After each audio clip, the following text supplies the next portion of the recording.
Ciao ragazzi, io sono Riccardo, bentornati nel mio canale YouTube e nel mio piccolo laboratorio. Oggi vi parlerò di queste due levigatrici orbitali della Top Shack, platorello rotondo, platorello a delta. Diciamo che hanno super giù lo stesso scopo, levigare le superfici, sverniciare eccetera. Questa rotonda, oltre a vibrare, ruoterà, questa invece ha solamente la funzione di vibrazione, ma lo vedremo adesso fra poco durante la recensione. Vi ricordo che vi lascerò il link per poterlo comprare con dei prezzi davvero molto convenienti. Guardate tutto il video e soprattutto guardate le prove, le metterò in tempo reale, non accelererò i tempi, vi farò vedere esattamente il loro funzionamento e come sono fatte. Questa linea la trovate in vendita sul sito Banggood e Banggood su questa linea Top Shack sta puntando davvero tantissimo, sta cercando di alzare più possibile il livello di qualità degli utensili che comunque rimangono destinati ad un utilizzo hobbistico, differenziandoli da tutti gli altri utensili di fascia economica.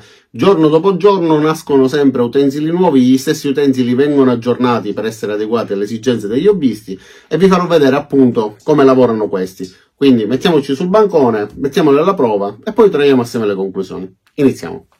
E allora, guardiamoli per bene da vicino. Partiamo dalla levigatrice a delta, ma prima voglio farvi vedere che entrambi gli utensili hanno il manuale di istruzioni anche in italiano, con tutte le illustrazioni, caratteristiche tecniche, consigli, eccetera. Guardiamo le caratteristiche tecniche del modello a delta ancora prima di metterlo alla prova. Allora, il modello è TS SD1 con una velocità di giri a vuoto di 13.500 al minuto e ha una dimensione del platorello di 140x140 x 80 mm, classe di protezione con doppia isolazione, peso 1 kg, livello di pressione sonora 77,2 decibel, 88,2 decibel. Come vedete è scritto tutto in italiano, qualche piccolo errore, ma diciamo che in linea di massima comunque è scritto bene. Ci sono anche dei consigli riguardanti la manutenzione, eventuali malfunzionamenti eccetera, quindi diciamo che è un prodotto completo accompagnato anche da un manuale fatto bene. Adesso guardiamo l'utensile. Allora, il corpo è tutto in plastica, tutto quello che vedete di colore nero è in gomma antiscivolo tranne il tastino che è in plastica, e il platorello con questa parte finale in velcro semi ammortizzata che ci aiuta anche a levigare le superfici e a renderle piane nel caso in cui ci siano delle sporgenze molto spigolose. Sulla parte bassa la carta abrasiva va attaccata con il sistema a velcro. Guardate però la particolarità di questo platorello, ha questa forma che ci permette di utilizzare praticamente qualunque tipo di carta abrasiva senza dover badare alla posizione dei fori, perché è studiata in modo da combaciare con la posizione del 99% dei fori presenti su tutti i tipi di carta abrasiva a delta. Quindi basta posizionarla e questo permetterà di raccogliere la polvere o in questo vano nella parte posteriore, oppure collegandola ad un aspirapolvere potremmo aspirarli e quindi non avere assolutamente presenza di polvere e trucioli sul banco di lavoro. Soprattutto non rischiamo di inalarli. Il cavo di alimentazione sia per questa che per quella con il platorello rotondo è di 2 metri e la presa è di tipo asciugo. Questo tipo di utensile non ha la regolazione della velocità, quindi spostando questo tastino l'accenderemo e spostandolo in questo modo la spegneremo. È ergonomica, l'impugnatura essendo antiscivolo ci garantisce una buona presa con e senza guanti, e dal peso mi dà una buona sensazione di qualità. Anche la costruzione è fatta bene, come vedete le plastiche sono tutte di buona qualità. Adesso passiamo rapidamente a dare un'occhiata anche al modello con il platorello rotondo. Questa, oltre a ruotare, crea anche delle piccole orbite. Non è una levigatrice roto-orbitale, ma creando queste orbite durante la rotazione fa in modo che i vari granelli non passino mai più di una volta nello stesso punto e quindi evita la formazione di quei graffi circolari. Diciamo che questo movimento lo rende un pochettino più omogeneo. Pure questa ha un buon peso, mi piace come levigatrice, ha il sistema però di accensione nella parte frontale e questa gommina copre il piccolo tastino che abbiamo nella parte interna e obiettivamente l'accensione non è proprio molto pratica, però una volta abituati si trova con molta facilità. Nella parte posteriore troviamo invece la regolazione della velocità. Adesso guarderemo anche le caratteristiche tecniche da 1 fino a max, e l'ultimo livello ha un click che ci conferma il fine corsa. Pure questa è gommata nella parte che vediamo in colore nero e anche questo è il platorello con sistema a velcro. Platorello tutto più morbido rispetto all'altro e i fori, diversamente dall'altra, sono perfettamente circolari, non hanno quella sagomatura, ma i fogli di carta abrasiva rotonda hanno i fori tutti uguali, quindi questo problema non si pone. Anche questa ha il vano per la raccolta della polvere nella parte posteriore, ma ha una piccola differenza dall'altra, ora vi farò vedere. Guardiamo quindi le caratteristiche tecniche. Modello TS SD4, potenza nominale 240 watt, regime di lavoro da 6.000 a 12.000 rotazioni al minuto, platorello da 125 mm, tipo di protezione IP20, pressione acustica 74,2 decibel. Non sono molto rumorose rispetto a tante altre che ho provato, però comunque sono sempre utensili che vibrano, lavorano su delle superfici, quindi sicuro non sono silenziosi. Adesso vi faccio vedere un'altra particolarità e poi passiamo alle prove. E allora ragazzi, come vedete ho smontato i platorelli da entrambe le levigatrici per farvi vedere come sono fatte all'interno. Guardate, la parte centrale è fatta in metallo su entrambi gli articoli. Abbiamo un cuscinetto che si va ad alloggiare nella parte bassa del platorello e poi questa parte centrale, che funge anche da eliche, quindi convoglia poi la polvere da questa parte, che ha questo perno decentrato, eccentrico, quindi permette durante la sua rotazione di far vibrare il platorello.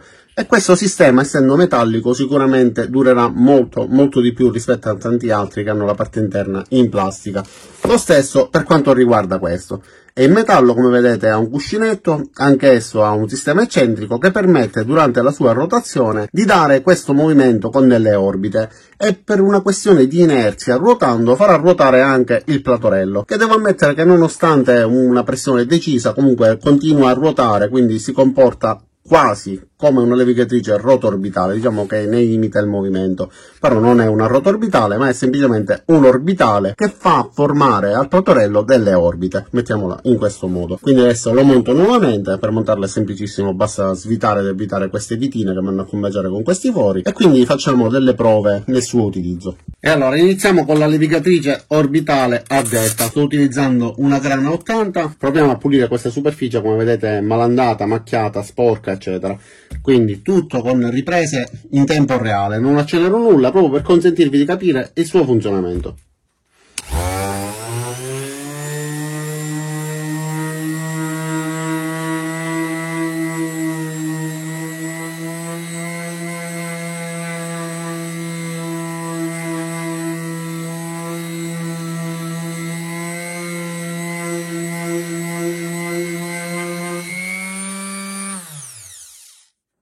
Come vedete siamo riusciti a pulire questa parte che era molto sporca, molto rovinata, e si è formata questa polvere. Ora voglio continuare da questa parte utilizzando l'aspirapolvere e vediamo la differenza fra la polvere che si è raccolta adesso sul bancone e quella che si formerà dopo. Tolgo anche il vano per la raccolta della polvere e vediamo se all'interno se n'è accumulata.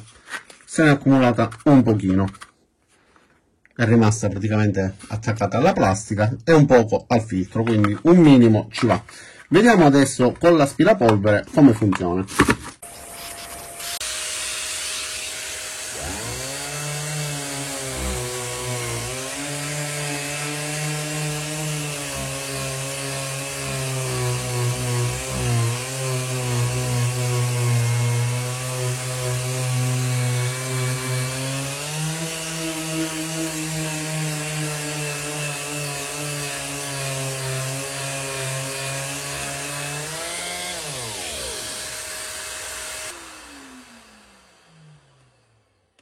E allora, innanzitutto, adesso lo tolgo da questa posizione e vi faccio vedere la differenza fra il resto della superficie, davvero molto malandato, guardate com'è ridotto, e la parte che abbiamo appena pulito, cioè un abisso. Guardate che differenza, sia come superficie molto malandata che per quanto riguarda le macchie eccetera, quindi è pulito bene. E ho utilizzato una grana 80, con una grana più aggressiva tipo una 60 o una 40 sarebbe stata ancora più veloce, ma soprattutto non si è formata polvere, quindi con l'aspirapolvere siamo riusciti a mantenere l'ambiente pulito. Davvero un buon lavoro per quanto riguarda la pulizia sul legno. Adesso facciamo una prova sul metallo, proviamo a sverniciare un pezzo di metallo che mi sono preoccupato di verniciare appositamente per fare questa prova. Quindi questo verniciato di nero, vediamo quanto tempo impieghiamo per sverniciarlo.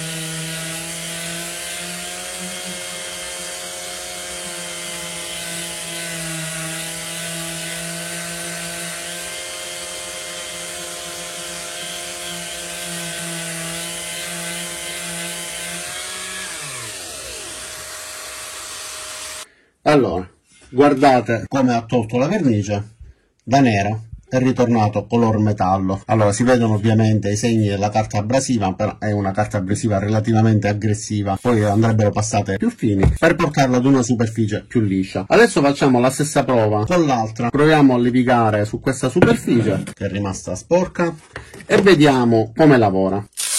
In questo caso sto utilizzando una grana 60, utilizzerò il vano per la raccolta della polvere nella fase iniziale e poi farò un'altra prova, come ho fatto per l'altro modello, con l'aspirapolvere. Vi ricordo che questo tipo di utensili va acceso sempre con l'utensile poggiato sulla superficie, per più di una ragione, ma una delle più importanti è che ovviamente mentre è in rotazione a velocità lo poggiamo sul pezzo, può scivolarci dalle mani oppure può creare un solco, quindi si decide prima la velocità.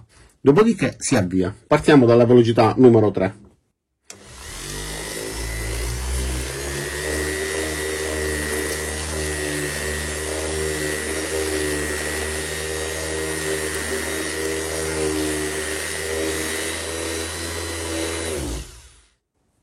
E allora, già ha iniziato a pulire il pezzo. Si vede un po' di differenza fra prima e adesso, però ovviamente a una velocità bassa, quindi non fa granché. Adesso andiamo alla velocità numero 5, continuiamo a pulire la parte più estrema, così poi con la velocità massima faremo la parte centrale.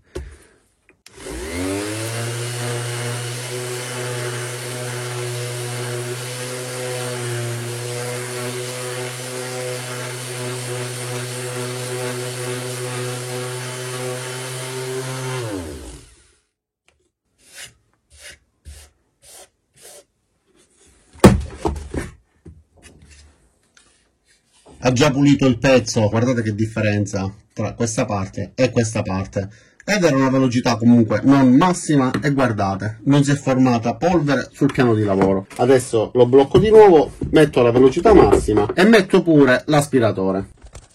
Ma prima non dimentichiamo di guardare cosa abbiamo raccolto. Su questa si è formata molta più polvere rispetto all'altra. In questo caso la mia aspirapolvere non riesce ad entrare nella parte posteriore, quindi devo utilizzare un adattatore. Metto la velocità massima e continuiamo a pulire tutto il pezzo.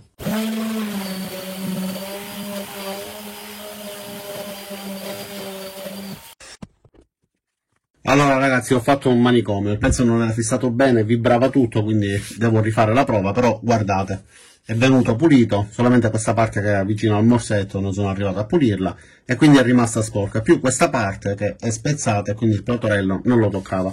Allora a questo punto lo giro e faccio una prova cercando di fissare meglio il pezzo, avvicino anche l'inquadratura così vedrete meglio il suo lavoro e ripetiamo il tutto. Allora accendo l'aspirapolvere e riprovo a massima velocità.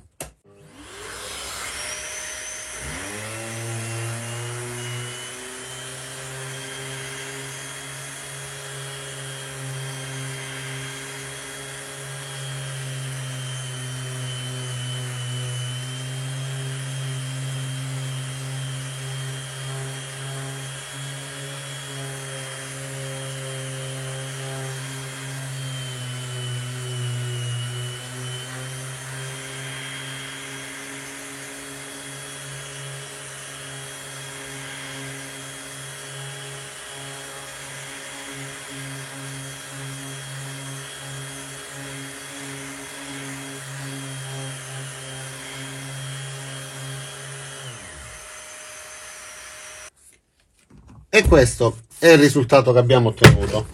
Allora, regolo la messa a fuoco. Non capisco perché non metta a fuoco. Ok, ora messa a fuoco. Allora, il pezzo adesso è pulito. Si vede la differenza con il resto dove non è levigato, quindi questa è la parte fatta con la levigatrice orbitale con il platorello rotondo e questa invece è la parte fatta con quella a delta. Adesso facciamo la stessa prova per rimuovere la vernice da questo pezzo.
E allora ragazzi, abbiamo visto che la levigatrice a delta è un pochettino più efficace rispetto a quella rotorbitale, ma ha un sistema e un funzionamento differente. Sono due tensili diversi, come ho detto inizialmente, che hanno una destinazione di utilizzo uguale, cioè ottenere alla fine quasi lo stesso risultato, levigare le superfici, ma funzionano in modo differente, perché con questo tipo di platorello riusciamo a ottenere quello che con questo rotondo non possiamo ottenere. Ipotizziamo di dover levigare la superficie all'interno di questa area, quindi che ho circondato con i pezzi appena lavorati. Come vedete, nell'angolo non riuscirei ad arrivare, quindi se fosse all'interno ad esempio di un cassetto, di una cassapanca o un'altra superficie con queste sporgenze, non potrei riuscire a levigare questa zona. Con quest'altra invece riuscirei ad arrivare perfettamente anche negli angoli più nascosti, quindi questa piccola e maneggevole a mouse potrebbe andare bene. Quest'altra invece vi permette un lavoro anche più delicato, perché ci permette di regolare la velocità, e dato che è il platorello che oltre a vibrare ruota, come ho detto inizialmente, ci garantisce che lo stesso granello non vada mai a passare nello stesso punto e quindi non si formino queste rigature, anche se poi qua ho utilizzato questa, però la superficie da questa parte, avendo iniziato con questa, è un pochettino meno grezza rispetto a questa di qua. Qua si vedono, come vedete, queste vibrazioni omogenee date dalla passata di questo platorello. Qua invece sono un pochettino più confuse, quindi si riesce a lavorare meglio. Poi volendo su questa possiamo mettere anche dei platorelli per lucidare le superfici con delle paste adeguate, eccetera. Si potrebbe utilizzare in teoria, anche se le orbite sono diverse, per lucidare alcune superfici, carene di moto, insomma, ovviamente non la carrozzeria dell'automobile, però ci può consentire anche un lavoro di lucidatura. Una piccola differenza sta nella parte posteriore, quindi l'alloggiamento per l'aspirapolvere. Su questo modello non ho bisogno di utilizzare nessun adattatore con il tubo della mia aspirapolvere, perché ha questa sagomatura ed ha una forma un pochettino più grande, quindi ci permette di alloggiare la raccolta delle polveri semplicemente incastrandolo così. Da questa parte invece la forma è diversa, viene dato in dotazione questo accessorio, lo trovate già montato, quindi si inserisce facendo combaciare queste sporgenze in questo modo e dopodiché si può inserire tranquillamente il vano per la raccolta delle polveri. Piccola differenza, però volevo farvela vedere. E allora ragazzi, cosa dire di questi due utensili? Sono due prodotti che, come abbiamo visto, funzionano e che grazie al codice di sconto che vi lascerò giù nel primo commento nella descrizione potrete pagare pochissimo. Non vi dico il prezzo perché ancora non so quale sarà la percentuale di sconto che riuscirò a ottenere, però andate a dare un'occhiata, vedrete che avranno dei prezzi molto vantaggiosi, quindi approfittatene ora mentre ci sono questi codici di sconto per poterli pagare di meno, altrimenti poi il prezzo salirà e non potete più comprarli a questa cifra. Avete visto che funzionano, sono fatti bene sia a livello costruttivo, la plastica è fatta bene, all'interno c'è del metallo anziché della plastica, il lavoro lo svolgono correttamente come è giusto che debbano fare questi utensili. Cosa dire? Io spero solo che vi siano piaciuti e vi ricordo che sono utensili destinati agli hobbisti. Qualche professionista guarderà questo video dicendo che il suo Makita funziona meglio, noi lo sappiamo, siamo contenti per i vostri Makita, ma noi vogliamo degli utensili che ci permettono una domenica ogni tanto di passare tempo in garage e di levigare qualche superficie senza per forza dover spendere cifre esorbitanti. Detto questo, io spero che il video vi sia piaciuto, vi sia stato utile. Vi invito ad iscrivervi al mio canale, mettere mi piace appunto a questo video, cliccare sulla campanella per attivare le notifiche e ci vediamo ai miei prossimi caricamenti. Ciao da Riccardo e a presto!